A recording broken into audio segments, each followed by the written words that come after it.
দর্শক, আসসালামু আলাইকুম।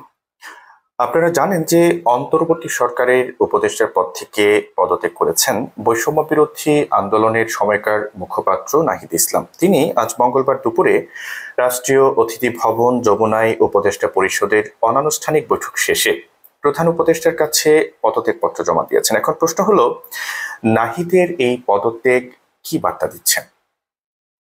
পদত্যাগপত্রে কি লিখেছেন নাহিদ ইসলাম? নাহিদ ইসলাম তার পদত্যাগ পত্রে লিখেছেন যে, মহোদয়, আমার সশ্রদ্ধ সালাম গ্রহণ করুন। প্রথমে আমি জুলাই গণঅভ্যুত্থানের শহীদ ও আহত সহযোদ্ধাদের শ্রদ্ধা ভরে স্মরণ করছি।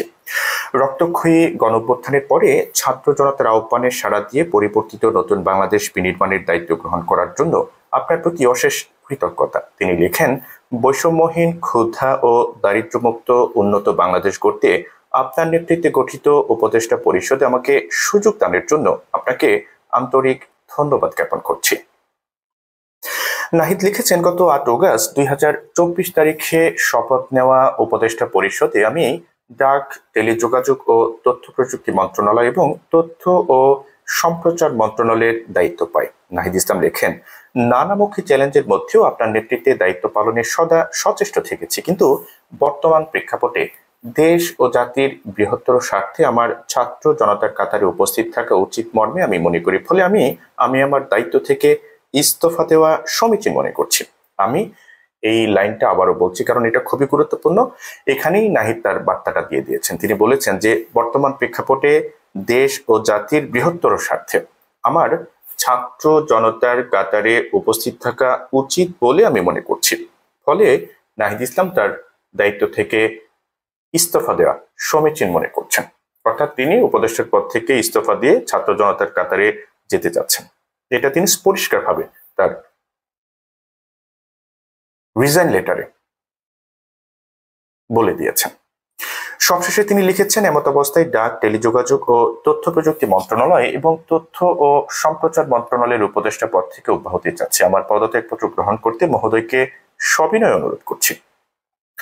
দর্শক, আপনারা জানেন যে বৈষম্য বিরোধী ছাত্র আন্দোলন ও জাতীয় নাগরিক কমিটি নতুন একটি রাজনৈতিক দল গঠন করতে যাচ্ছে। এই দলের নেতৃত্ব দেবেন নাহিদ ইসলাম। সে কারণে তিনি উপদেষ্টার পদ থেকে পদত্যাগ করেছেন বলে জানা গেছে। ঠিক আগামী 28 ফেব্রুয়ারি নতুন এই রাজনৈতিক দলের আত্মপ্রকাশ হওয়ার কথা রয়েছে। গত কয়েকদিন ধরেই গুঞ্জন চলছিল যে নাহিদ ইসলামের নেতৃত্বে নতুন রাজনৈতিক দল আসছে। উপদেষ্টা নাহিদ ইসলামও বেশ কয়েকবার জানিয়েছিলেন যে পদত্যাগ করেই তিনি নতুন দলে যোগ দেবেন। আজকে তার এই পদত্যাগের মধ্য দিয়ে সেই পথ অনেকটাই সুগম হলো বলে মনে করা হচ্ছে।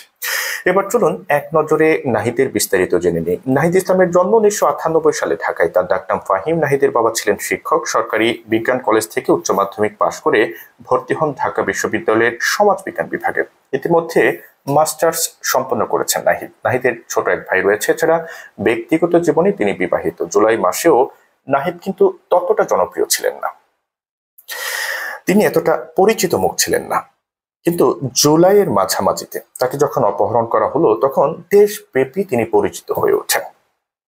কোটা বিরোধী আন্দোলন ঘিরে তাকে 2 বার আটক করা হয়। এ সময় তিনি অকথ্য নির্যাতনের শিকার হন। ওই আন্দোলনের ধারাবাহিকতায় ছাত্র জনতার গণ অভ্যুত্থানের মুখে 5 অগস্ট আওয়ামী লীগ সরকারের পতন ঘটে। এর 3 দিনের মাথায় 8 অগস্ট অধ্যাপক ডক্টর মোহাম্মদ ইউনূসের নেতৃত্বে অন্তর্বর্তী সরকার গঠিত হয়।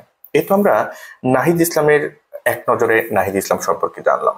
এখন নিশ্চয়ই আপনাদের মনে প্রশ্ন আসছে যে আরো যে কয়েকজন উপদেষ্টা আছেন অন্তর্বর্তী সরকারে, আসিফ মাহমুদ, সজীব ভুইয়া, মাহফুজ, তো তারা কখন পদত্যাগ করবেন? তারা কি ছাত্রদের যে নতুন দল সেই দলে যোগ দিবেন, নাকি তার উপদেষ্টা পরিষদে থেকে দিবেন?